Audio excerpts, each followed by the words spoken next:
ជំរាបសួរបងប្អូនប្រុសស្រីទាំងអស់គ្នាជួបជាមួយនឹងនាងខ្ញុំទូចស៊ីណូនថ្ងៃនេះបងប្អូនខ្ញុំយកទាំងអស់8ពាក្យយកមកចែករំលែកដល់បងប្អូនប្រុសស្រីដែលចូលចិត្តរៀនភាសាអង់គ្លេសជាមួយនឹងនាងខ្ញុំទូចស៊ីណូនហើយមុននឹងយើងចាប់ដើមសូមបងប្អូនជួយចែករំលែកវីដេអូរបស់នាងខ្ញុំទៅដល់អ្នកផ្សេងទៀតដើម្បីគេរៀនភាសាអង់គ្លេសជាមួយនឹងនាងខ្ញុំទូចស៊ីណូនដែរបងប្អូនពាក្យ8នេះបងប្អូនខ្ញុំយកមកចែករំលែកដល់បងប្អូនគឺថាគេហៅថា onset onset rhymes ពាក្យអស់នេះថាកន្ទុយវាឬមួយចុងពាក្យវាហ្នឹងវាដូចថាជួនគ្នាបងប្អូនវាឮសូរសោនសំឡេងជួនគ្នាឮសំឡេងវាដូចគ្នាប៉ុន្តែអាខាងមុខវាមាន consonant ដែលថាឬមួយ blending ខ្លះវាធ្វើឲ្យពាក្យហ្នឹងមុនដំបូងពាក្យវាចេញមកវាអត់ដូចគ្នាទេប៉ុន្តែខាងក្រោយឬមួយ the ending sound ខាងក្រោយហ្នឹងវាឮសូរសោនសំឡេងដូចគ្នាយ៉ាងបានគេហៅថា onset rhymes ឥឡូវនេះពាក្យនេះបងប្អូនគឺថា aim ឬ aim ពីក្រោយបងប្អូនមិន aim ទេaim ហ្នឹងក៏ aim ដែរបងប្អូនអក្សរ aim អាហ្នឹងក៏ aim ដែរប៉ុន្តែអានេះ ame ពេលយើងបញ្ចេញសូរសោនសំឡេងមកវាឮសូរសោនសំឡេង aim ដែរបងប្អូន ame ណាឥឡូវយើងយក consonant blend ឬមួយអក្សរខាងមុខ consonant នេះ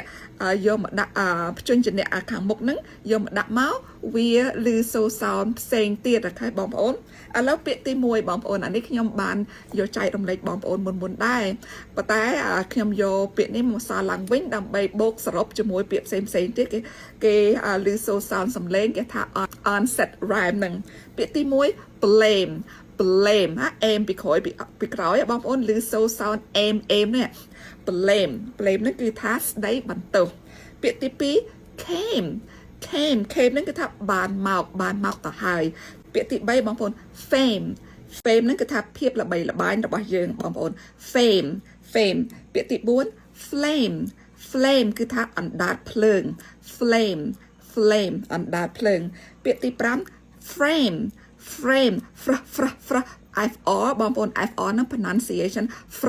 frame ហ្នឹងគឺថាយើងចង់និយាយថាសុំដាក់រូបថតសុំរូបថតឬមួយ frame មួយទៀតដែលថាមានន័យថាគេមួលបង្កាច់បងប្អូនគេដាក់កំហុសទៅលើបងប្អូនណា someone try to frame you frame ហ្នឹងគឺថាសុំរូបថតឬមួយការចោទបន្ទោសលើអ្នកណាគេមួយដែលថាមិនបានធ្វើខុសអានេះគេហៅថា frame ដែរបងប្អូនឥឡូវពាក្យទី6គឺថា game ហ្នឹងគឺថាល្បែងលេងកំសាន្តឬមួយល្បែងលេងដែលថាស៊ីសង game someone try to play game with you game អូខេពាក្យទី7 same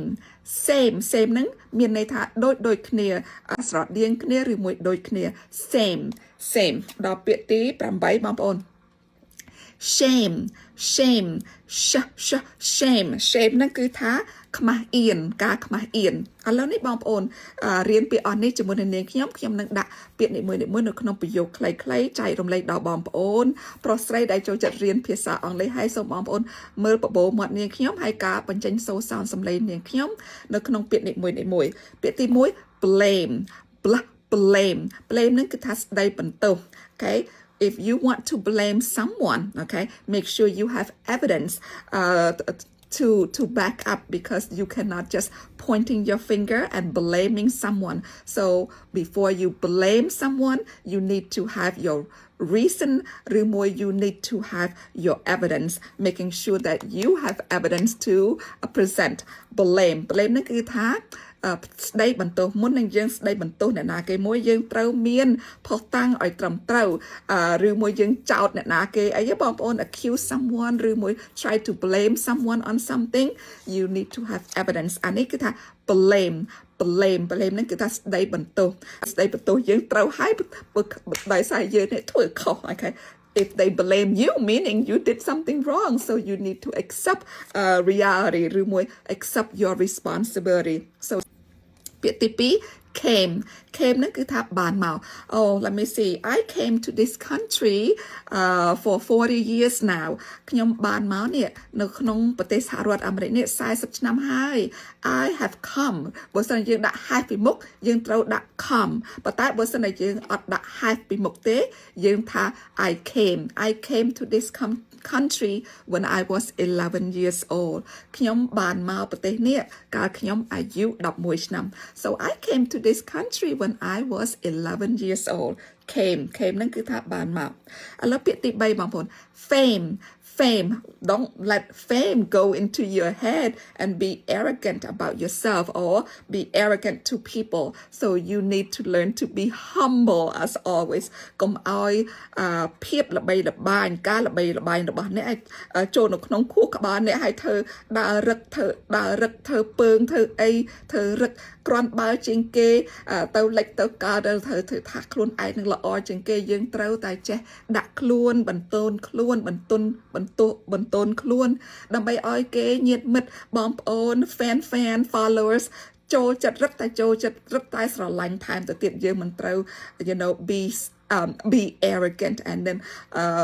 saying that you are better than other អានេះគឺថា fame របស់យើងមិនចង់ធ្វើឲ្យ fame នេះការល្បីល្បាញរបស់យើងចូលនៅក្នុងខួរក្បាលចូលនៅក្នុងចិត្តយើងដើរពើងចោះពើងឡើងថាខ្លួនឯងនឹងល្អជាងគេក្រាន់បើជាងគេយើងត្រូវតែចេះបន្ទន់ខ្លួនចេះបន្ទាបខ្លួនដើម្បីឲ្យគេ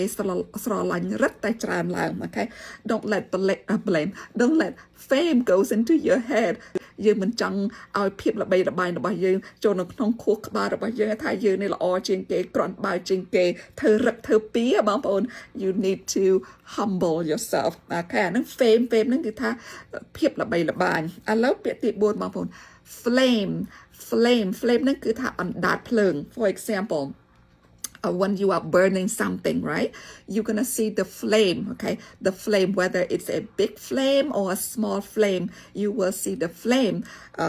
coming from the brush or coming from the bush where you started the fire. So sometimes the flame may cause more fire, more like wildfire. So the flame เนี่ยអាចធ្វើឲ្យភ្លើងរៀលដានឡើងច្រើនឡើងធំឡើង you know the flame of love you can say flame of love ដែលស្នេហាដែលថាកម្ដៅស្នេហាភ្លើងស្នេហាអានេះយើងអាចប្រើអញ្ចឹងក៏បានដែរបងប្អូន the flame of love or the flame of lust has led him astray so now he is without his wife or his wife divorced him because of the flame of love for his mistress or whatever អានេះគាត់ថា flame នេះយើងអាចនិយាយថាអណ្ដាតភ្លើងឬមួយស្នេហាអ្វីដែលថាធ្វើឲ្យឆាប់ឈួលអានឹងឯងគឺថា flame ហ្នឹងគឺថាអណ្ដាតភ្លើងឥឡូវពាក្យទី5បងប្អូន frame you can refer to the frame of a picture frame នឹងស៊ុំរូបថតឬមួយ frame ដែលថាបើសិនណាយើងមិនបានធ្វើអ្វីខុសទេប៉ុន្តែគេចង់ទម្លាក់កំហុសថាយើងនេះជាឃាតករថាយើងនេះជាអ្នកលួច someone was trying to frame you they frame you for something that you did not do wrong អានេះមួយគេថា frame នេះគេថាចោទថាក្តីចោទបន្ទោសក្តីថាគេទម្លាក់ទោសដើម្បីឲ្យយើងទទួលទោសដើម្បីឲ្យយើងនេះជាប់គុកដោយសារអ្វីមួយណាបងប្អូនណា frame ដែរហ្នឹងពាក្យហ្នឹងគឺថាអ្វីក្នុងលក្ខណៈគេចោទបន្ទោសយើងអូខេគេដាក់កំហុសមកលើយើងអានេះ they will try to frame you so that they can send you to prison due to jealousy or some kind of envious or whatever related to businesses or whatever អានឹង frame មួយដែរបងប្អូន frame មួយគឺថា or you put your picture in a frame to display for people to see យើងដាក់រូបថតនៅក្នុងស៊ុំឬមួយរូបគំនូរយើងដាក់ frame ស៊ុំវាឲ្យស្អាតអូខេអានឹង frame ឥឡូវពាក្យទី6បងប្អូន game ហ្នឹងគឺថាល្បែងស៊ីសងឬមួយល្បែងកំសាន្ត you don't want to play game with people especially playing games with people mind ឬមួយ people heart you do not want to play game with people because that's not good at all if you're going to play game make sure you are playing game in a fun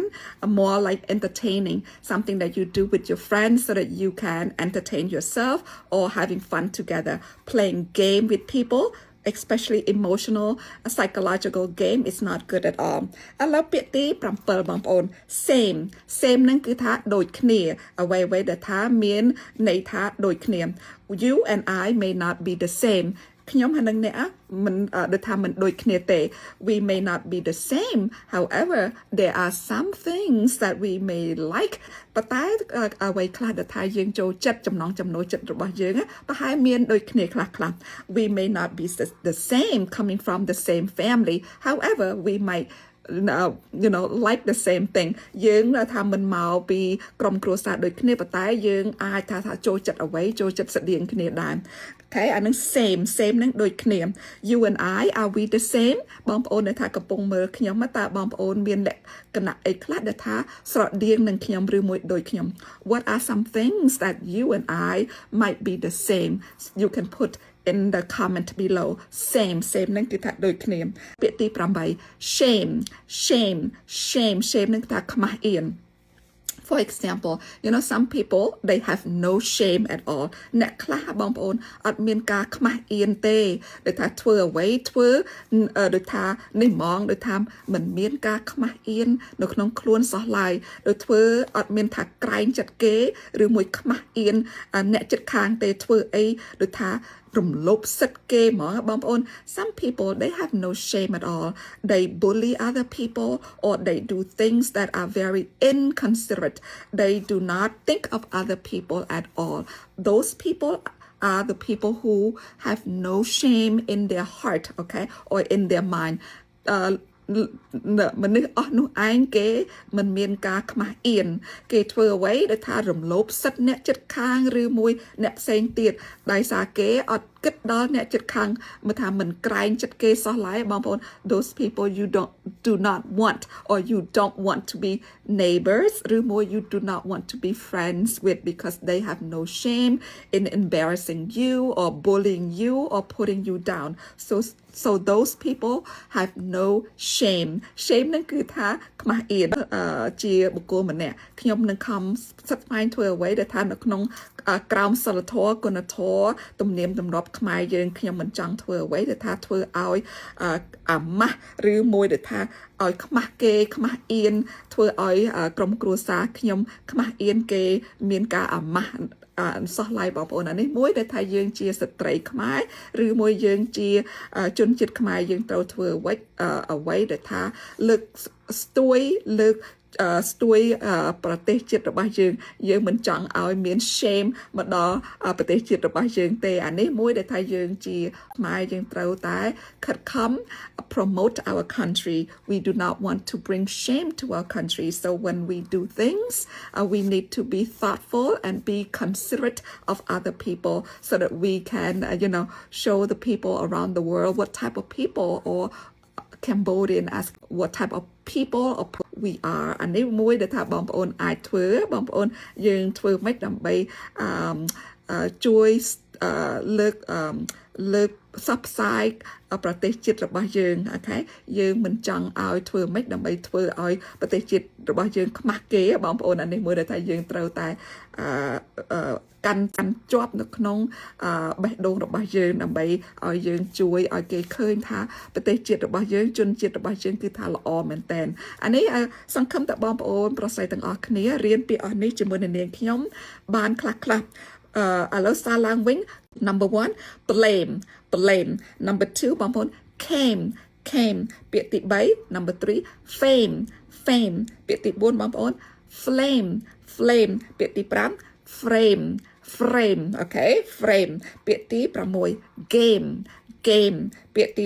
7 same ពាក្យទី8 shame shame ហើយអានេះពីអស់នេះគេហៅថា onset rhyme ឬសូរសោនសំឡេងចុងក្រោយវាស្រដៀងគ្នាប៉ុន្តែខាងមុខគឺថាអក្សរតួវាខុសគ្នាអានេះហើយគេហៅថា onset rhymes these are the words that you can learn with me with the aim ending ហើយសង្ឃឹមថាបងប្អូនរៀនពាក្យខ្លះៗពីនាងខ្ញុំទូចស៊ីណូនសូមបងប្អូនជួយចែករំលែកវីរបស់នាងខ្ញុំទៅដល់អ្នកផ្សេងទៀតដើម្បីគេរៀនភាសាអង់គ្លេសជាមួយនឹងនាងខ្ញុំទូចស៊ីណូនហើយសូមបងប្អូនជួយ share ឬមួយជួយ follow នាងខ្ញុំបើសិនបងប្អូនមិនទាន់បាន follow នាងខ្ញុំទេបងប្អូនអាច follow នាងខ្ញុំដើម្បីបានវីដេអូថ្មីទៀតពីនាងខ្ញុំ